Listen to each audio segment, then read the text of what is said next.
राजा रघुवंशी की सोहरा में हत्या के बाद सोनम इंदौर में जिस फ्लैट में रुकी थी वो लोकेंद्र का था और बलबीर इस बिल्डिंग में सुरक्षा गार्ड था। सोनम 30 मई से 7 जून 2025 तक यहां छिपी थी, ऐसा आरोप है। और ये फ्लैट शिलोम जोन्स ने ही सोनम के साथी विशाल चौहान को किराए पर दिया हुआ था। बलबीर अहिरवार पूरी गतिविधियों की जानकारी रखता था, ऐसा उस पर आरोप है। तो क्या इस परिस्थिति में वो कानून की नजर में दोषी होगा? हालांकि अभी तक जो मुख्य आरोपी है उसे भी दोषी सिद्ध नहीं किया जा सका है कानून की नजर में।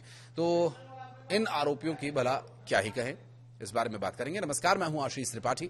इंदौर में राजा रघुवंशी मर्डर मामले को लेकर सनसनी है और इंदौर के रहने वाले राजा रघुवंशी के शिलांग में हुए हत्याकांड को लेकर के इस पूरे मामले में जो मुख्य आरोपी सोनम है उसके सह आरोपियों जिसमें लोकेंद्र सिंह तोमर और बलबीर अहिरवार को जमानत दे दी गई है।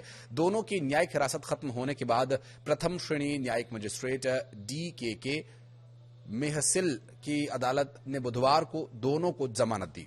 सुनवाई वीडियो कॉन्फ्रेंसिंग के जरिए हुई। शिलांग कोर्ट के सरकारी वकील तुषार चंदा के अनुसार दोनों सह आरोपियों के खिलाफ दर्ज धाराएं जमानती थीं और उनकी हत्या में कोई प्रत्यक्ष भूमिका भी नहीं पाई गई है। अदालत को यह बताया गया कि इन दोनों की भूमिका केवल सोनम को शरण देने और सुरक्षा प्रदान करने तक सीमित थी और इसी आधार पर अदालत ने उन्हें जमानत पर रिहा कर दिया है। एडवोकेट चंदा ने यह भी कहा कि जांच के दौरान इनकी संलिप्तता केवल परिस्थिति जन्य यानी सर्कमस्टेंशियल थी और सोनम के भाई गोविंद ने राजा के परिवार को करीब 16 लाख रुपए के गहने भी लौटा दिए हैं। इस मामले में अपडेट ये भी आया, उन्होंने शादी के दौरान जो सोनम को अंगूठी, चूड़ियां, सोने के हार और बाजूबंद दिए थे वो सभी वापस लौटा दिए गए। दरअसल शिलांग जाने से पहले सोनम ने सारे गहने मायके में ही रख दिए थे और ये केवल मंगलसूत्र और अंगूठी को लेकर अपने साथ गई हुई थी जो अभी शिलांग पुलिस के पास है। गोविंद रघुवंशी ने राजेंद्र नगर पुलिस थाने के जरिए ये सारे गहने राजा के परिवार को वापस लौटा दिए हैं। उनका कहना यह है कि उनका इस पर कोई हक नहीं है,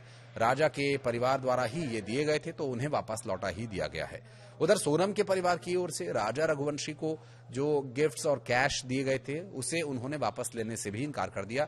सोनम के पिता के अनुसार हमने कन्यादान किया है, इसलिए दी हुई चीजें हम वापस नहीं लेंगे। गोविंद रघुवंशी का यह कहना है कि एक बार अपनी बहन से वो मिलना चाहता है। राजा हत्याकांड में जब जांच पूरी हो जाएगी तब वो शिलांग जाकर सोनम से जेल में मिलेगा और अगर उसे लगता है कि सोनम निर्दोष है तो वो अपनी बहन के बचाव के लिए वकील भी हायर करेगा। गोविंद का कहना यह भी है कि अगर सोनम दोषी है तो उसे सजा होनी ही चाहिए। हालांकि इससे पहले 2 जुलाई को अदालत ने एक अन्य सह आरोपी शिलोम जोन्स के लिए 14 दिन की न्यायिक हिरासत की मांग की थी और अदालत ने उसे पुलिस को ये मांग प्रदान भी की थी और उनकी मांग को माना और इस पूरे मामले पर विचार करने के बाद अदालत ने 14 दिन की न्यायिक हिरासत भी दी। इंदौर निवासी जेम्स पर इंदौर के पर्यटक राजा रघुवंशी की हत्या से जुड़े सबूतों से छेड़छाड़ करने का भी आरोप है।